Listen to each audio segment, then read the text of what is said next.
Flo being Flo, she didn't follow through with pressing the charges on the dummies. You should have sent them to jail just because they was dummies.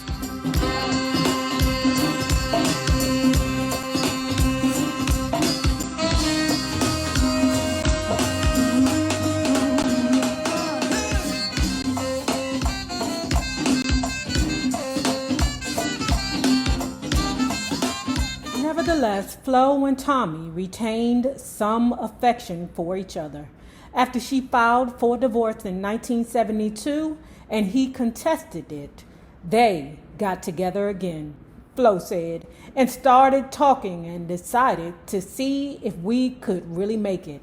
So we tried it for a while. Then finally I said, get out. I began to take my anger out on him. I felt so much anger and hate inside because of what had happened to me until I just took it out on him. Baby, when I tell you that misplaced anger is something vicious, when you know that you have not done something to somebody, you can't take their misplaced anger personally. Now, I'm not saying that you're supposed to sit there and be somebody's punching bag, but what I'm saying is acknowledge when you know that you have not done a mother hunchy thing to that person. Hey, if you sleeping with her sister now, goddamn. When he came back the first time, he stayed 3 months. That Christmas was one of the happiest the kids had in a long, long time because he brought them everything that Christmas, everything they wanted. We were really happy. Then after Christmas, the pressure, the strain, I just took out my hate, my anger, my feelings all on him. And I guess nobody likes that. So he left again. People give Tommy Chapman the business. I'm not saying he don't deserve the business, but I am saying is that you have Flo right here acknowledging that she was a little trippy with him, and she a Cancer. You know them Cancers can be bitches, and they deal with a lot of mood swings. Flo began having trouble making the house payments. Tommy provided child support for their 3 children, but it wasn't enough to cover the mortgage as well. At first, I was told that the house was already paid for by Motown, by Barry Gordy, Flo said. Then I found out that it wasn't paid for, so I kept trying to keep the house payments going. Tommy would bring money by for food and stuff like that, but when I said, what about the house note? He said, well, you're divorcing me. I don't have any place to stay. I have to pay my rent. By now, Tommy didn't have a job. Invictus started laying off people in 1973, and he was one of them, Flo said. So I said, I'll borrow it from somewhere, but I never did. I asked my lawyer if they would help me to catch up on the back payments, which were $700 a month, and they said they couldn't. When I got the notice that I was losing my house in 1973, that really did it. I said, I can't even keep my house. Trying desperately to avoid eviction, Flo pawned her jewelry, but finally she was notified by the bank that foreclosure was imminent. According to Mary Wilson, Flo then went to another recording artist who agreed to lend her $700. When she went to the artist's business office to pick up the money, she was told to sign an agreement outlining the method and amount of the repayment and several blank sheets of paper. She wisely refused to sign but received no money from the artist. Okay, pause. Now, we learned in Call Her Miss Ross that Diana Ross tried to contact Flo several times because Diana Ross wanted to pay the house. Now, Flo, I guess she was being stubborn because she was still mad at Diana over the fact that things went the way they went. So Tommy Chapman was the person to respond to Diana Ross's attempts to take care of the house. Tommy Chapman said, okay, we'll take your money, but you need to put the check in my name. Diana Ross was like, oh, hell no. I don't even know what's going on between y'all. Where the hell is Flo? My house, she cried to friends. Why couldn't I at least keep my house? To Flo and the other Supremes, owning a home meant security. It was also a symbol of success. When the bank finally foreclosed, Flo and her 3 children moved into a small house occupied by Flo's sister Maxine and Maxine's 5 children. Still, Tommy and Flo stayed together as best they could. Tommy couldn't move with me because there was no room for him, Flo said, and his own place was too small for us. It was just a little bitty apartment. He asked me and the children to move in with him, but I said no because it's too small. When the kids were asleep at night, Murray Wilson has written Flo would make herself up, put on what was left of her finery, and drive around Detroit for hours, singing along to tapes in her car. Many nights she would drive by her old house, which had not been resold and was boarded up and vacant, and stare at it with longing. Soon enough, the pleasure was denied her as well when she lost her car. She had traded her plum rose Eldorado for a gold Fleetwood, but sold it because I couldn't afford to buy beds and stuff like that for my children. And I said, what's the sense of me having a car and my children don't have the right beds? Plus, they didn't have any toys, so I sold the car and bought them everything they wanted. While Flo was being stripped of her money and her physical and emotional wealth, the post-Ballard Supremes weren't doing so well either. Flo Ballard and the Supremes had recorded 10 number-one hits. The new Diana Ross and the Supremes scored only 2. Love Child and Someday We'll Be Together. The Supremes were sliding down the other side of the mountain of creativity and popularity that they had climbed with the help of Flo's strong voice and boundless enthusiasm. Gordy's feud with HDH hadn't helped either. The plan was to make Diana a solo act, but everyone agreed that Diana could not walk away from the group that was struggling to stay alive.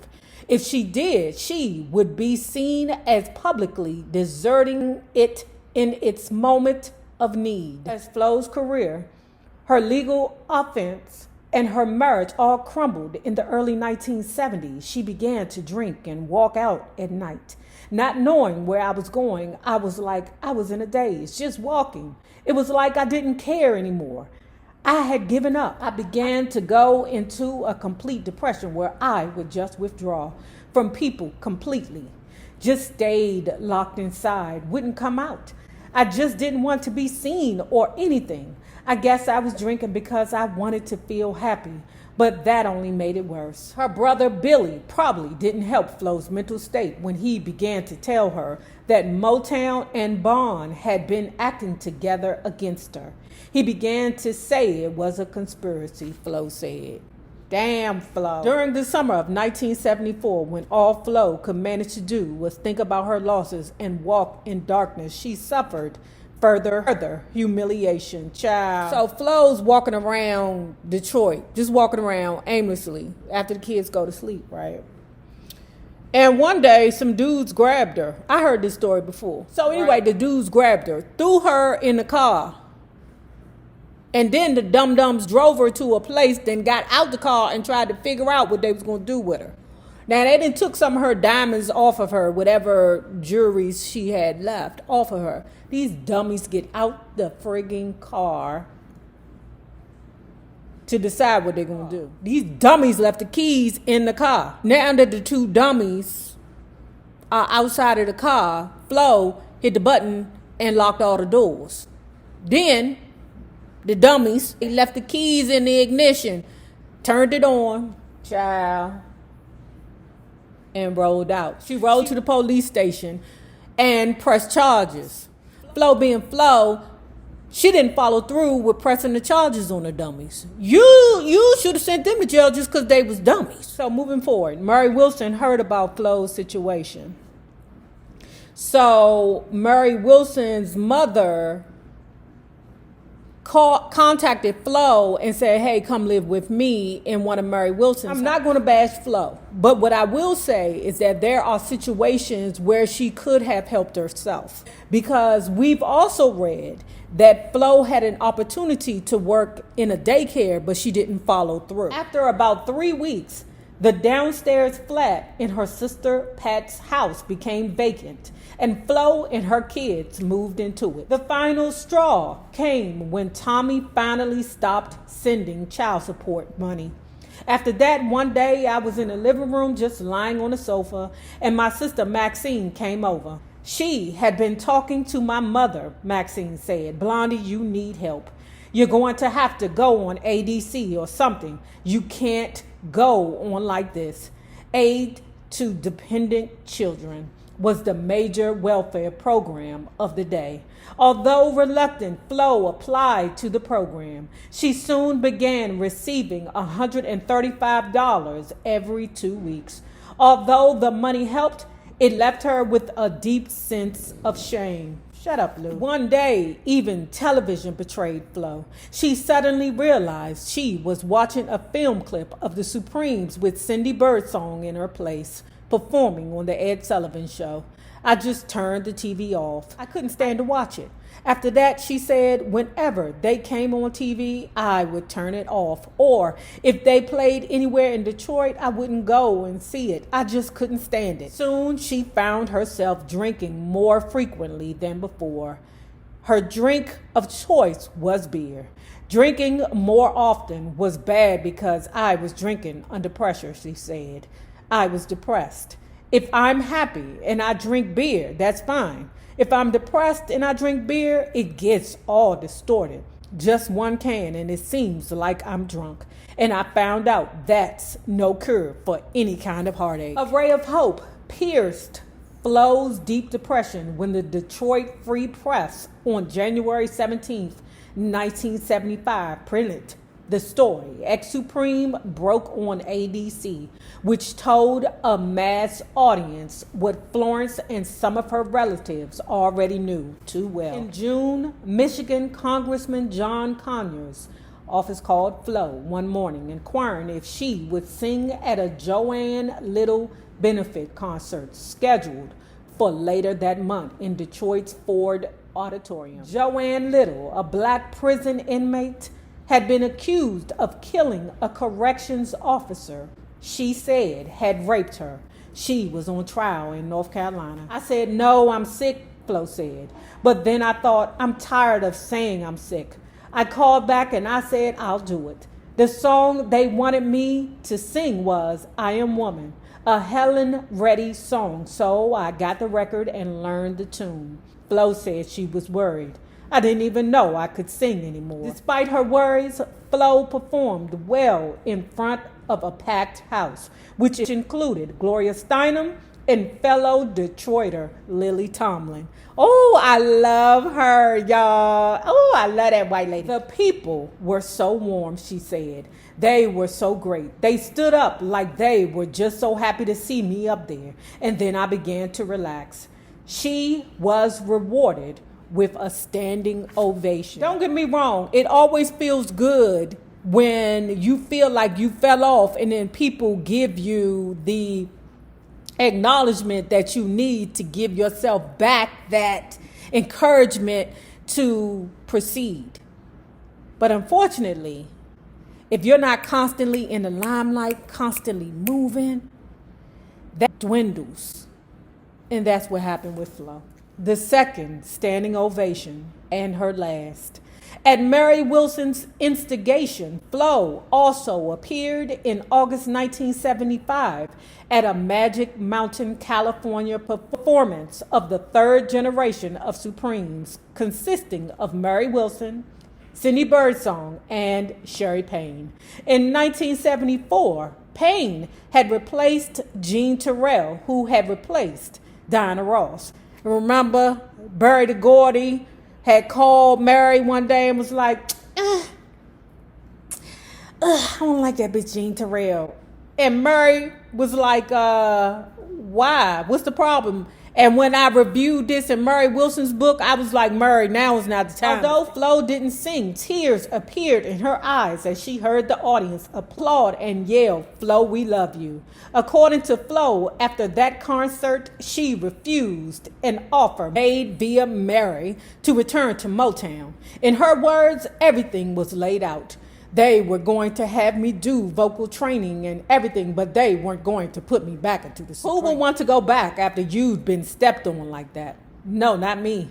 I'd rather just live in Detroit and be poor for the rest of my life than to go back to Motown. See how them cancers be stubborn? But, I mean, real talk, I probably would have told Motown to kiss my ass, too. According to Mary Wilson's version, all that Wilson did was encourage Flo to find a good producer, get some good songs written, and get her career going again. Wilson said Flo told her she was just no longer capable of doing it. Flo's downslide continued when she returned to Detroit. Flo said later that the free press story and the resulting avalanche of national and international publicity had primed her to expect the suits she had filed to end quickly in her favor. I thought something would happen overnight, Flo said. When it didn't, the end result was deeper disappointment. Finally, the phone stopped ringing, and Flo's depression deepened. The relapse took her to new psychological lows. She was readmitted to Henry Ford Hospital's psychiatric unit in the fall of 1975, and this time she stayed there for 2 weeks. I had to go somewhere because I knew that I was just falling completely apart. Damn, Flo. Flo also said that the publicity about her plight had helped her mentally, even if it hadn't done much for her financially. It was out. Everybody knew that Motown had definitely taken some money, and so had this attorney, Leonard Bound. Now dig this. Before, it was just rumored that Motown was a friggin' thievery group. Now, it's on paper. The world sees now that the practices at Motown were horrific, and now the world knows. Although the law supreme had once again come out on the short end of the financial stick, the settlement money did cheer her and improve her situation, enabling her to buy a car and move to a house big enough for herself, her husband, and her children. Maybe things were looking up.